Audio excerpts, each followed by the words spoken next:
ó yá nípa ìfẹ́ Olùgbàlà kì yóò sí kan. Ẹ gbọ́ mi dáadáa, ojú rere rẹ̀ kì í padà kì yóò sí. Ọ̀wọ́n lẹ̀jẹ̀ yẹn, ọ̀wọ́n lẹ̀jẹ̀ tó wó asán, ìpele dídí oore ọ̀fẹ́ agbára lọ́wọ́ tó ń gbà ní kò lè sí.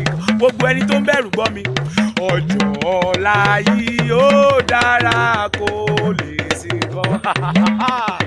Gbàgbọ́ lè kọrin inú pọ́njú kí yóò sí kan. Gbọ́ mi dáadáa, àgbẹ́kẹ̀lé fẹ́ bàbá wa Jésù fún wa lóhun gbogbo ní yíyẹ tàbí ní kíkú kò lè sí. I prophesy to your life, kì yóò sí kan.